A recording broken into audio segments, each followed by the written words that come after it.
I was, I encouraged, like, whoever I was working with to hit me, throw me, make it look real. I don't want to, I want it to look good. I'll take the hit. And, like, and it really was really minor. I mean, I would say that Sensational Sherry beat the shit out of me on an episode of Prime Time. I mean, she was pulling my hair and, like dragging me around by my jacket. I mean, it was that was the best one. But there was a moment with the Berserker where, I don't know if you remember the episode where they tied me up and he threw me off the roof, but as he's carrying me off out of the studio, he dropped me on my head. So, like, that was, and Lanny, the genius there, he smacked me for real. I mean, he cut the inside of my mouth. But it was okay. I was good with it. I was a bit of a tough guy and, wanted the scars and, but it was really minor stuff. There's only a couple times where I really took a shot. Did the locker room truly accept Jamison at this point? No, not everyone. Not everyone. I would say for the most part, yes. The overwhelming percentage was, appreciated me.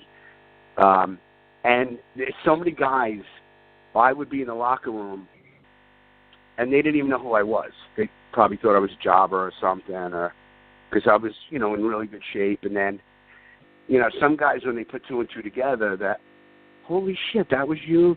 Oh, my God. Like I had a moment with Mr. Perfect where he was like, I can't believe, and Sarge, and there were a few guys that were really, I can't believe you're the same guy. I mean, I didn't wear a mask or makeup or anything like that. I slicked my hair back. I changed my posture. I wore that goofy suit. And I would finish a show, finish my bit, go take a shower, and come out in the audience, and not one person, I never got recognized as Jamison going into my, regular street clothes, which is kind of weird.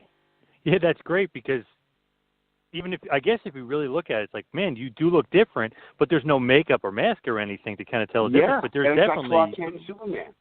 Yeah, yep. That you can kind of hide amongst the people and, let's say, go through an airport and not get noticed or bothered by the fans. The only time, I swear to God, there were 2 times in my whole 3 years there that anybody ever recognized me out of Gimmick. And that was once at Yankee Stadium. I don't know how this woman recognized me. And there was once we were pulling up to a venue. I think it was Albany, Knickerbocker Arena. I think it was Royal Rumble, where one of the parking attendants recognized me. But I never, ever got recognized.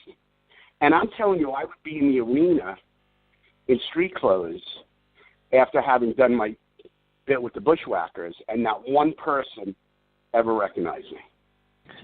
That is it's kind of cool in a way, not to get recognized like that. That's kind of a little bit of mystery there. It's like, who is that guy? But I wouldn't be like, who is that guy? It'd be more like, I look like a wrestling fan. True. Yep.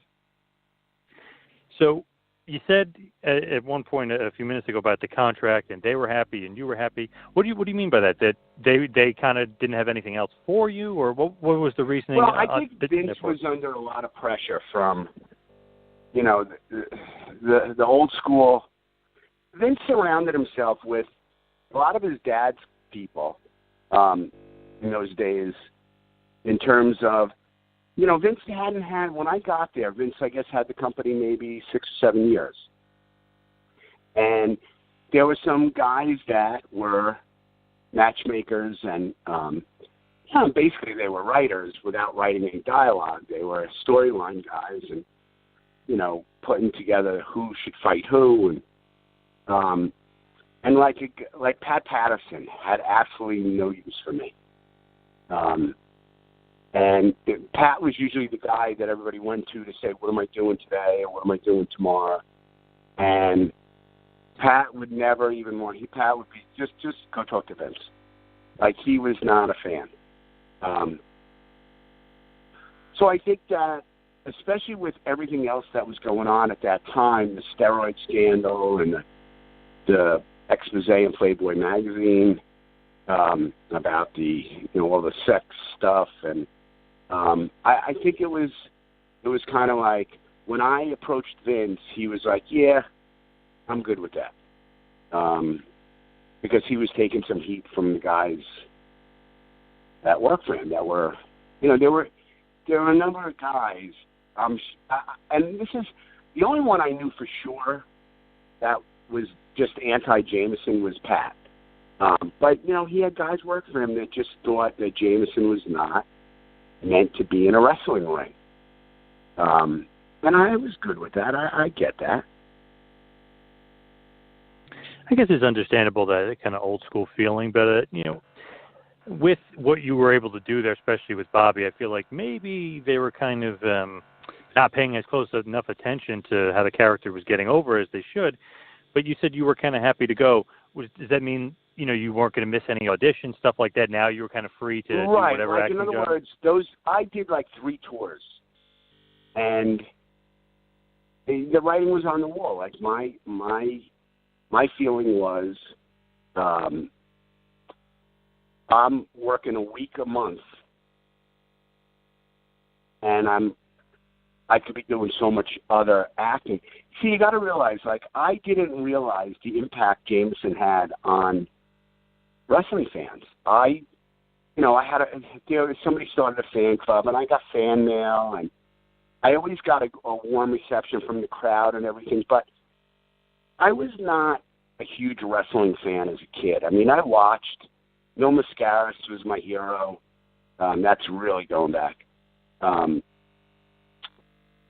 it wasn't like I was, and here's where some of the resentment came from. These guys were killing themselves going to wrestling school and trying to, 98% of the wrestling talent was there because they loved wrestling. And I was there because I was an actor, and it was a good gig. And that's where I think some of the resentment came from the old school guys, because I would show up on a commercial, or I would, I wasn't paying I was looking at it at the time as an acting gig and not as a wrestling personality. So there was a conflict there. I could definitely see that. And you said some people were happy to see you go, different things like that. But there is a rumor that when you did leave at some point, that WCW reached out to you and that they wanted to basically make you an offer to go there. Is that rumor true? Well, I think it was they just blanket. Everybody. I mean, there was such a feud in those days between Vince and Ted Turner, and I think they just reached out to me just because they reached out to everybody that was on the contract with WWF. And but that was like a no-brainer for me. It was like, I was looking to get out with the studio in Stamford. I'm not relocating to Atlanta to go do promos, and it was not even a consideration for me. It was just, nah, I'm not doing that. Do you remember who reached out to you from WCW, or so long ago you don't even remember? I don't. It's interesting, all the wars and stuff between WCW and WWF.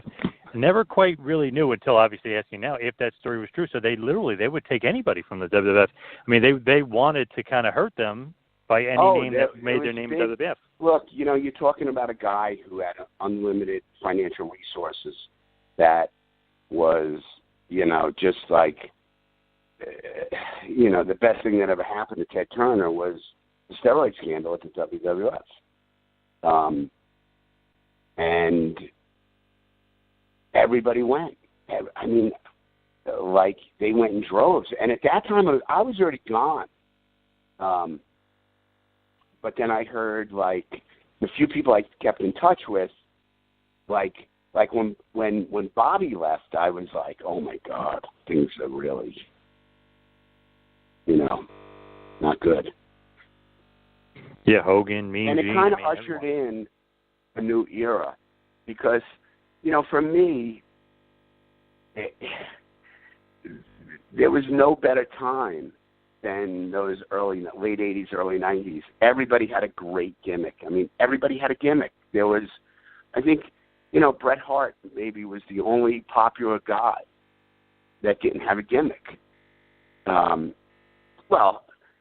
Hulk Hogan, but he really had a gimmick. I mean, Macho Man had a gimmick.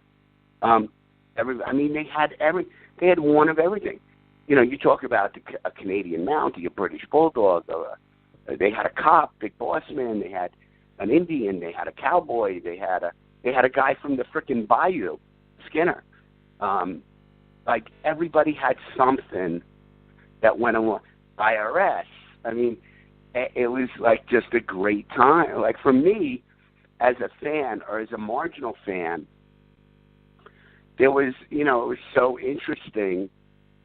Who's going to win, a Mountie, the Canadian Mountie, or the American cop, Big Boss Man? It's there were just natural rivalries that came out of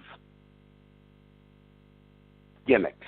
And you don't really have that today. Everybody, most of the guys go by their own names, and they, what's their gimmick? It's just a different. I think that was the end of such a great era in professional wrestling. When because a lot of guys didn't come back. That's for sure. That is the golden era. Back as themselves. Sure. They came back as themselves, or as a different gimmick, or. But you had the Russian and the Iranian, and it was just great. It was great entertainment those years. Many consider it to be the golden era of wrestling, that late 80s, early 90s boom period. It was a better time after the business. But, Vince was on a roll. I mean, he took over and built it to that point, and then got smacked in the face. And I don't think it's ever gotten back to that point. Definitely not. I mean, financially they're doing well, but ratings and everything else doing great. are down. I mean, financially, I'm not even talking about that. I'm talking about the product itself. Yeah, the product itself is definitely down. I mean, they were just such great, great matchups. I mean, it just, and then a couple guys started. And then when they started all dying, it was that really was, I think Owen, Death, and Texas Tornado, and I don't know. It seemed to all coincide with all the bad shit that was happening. But who knows?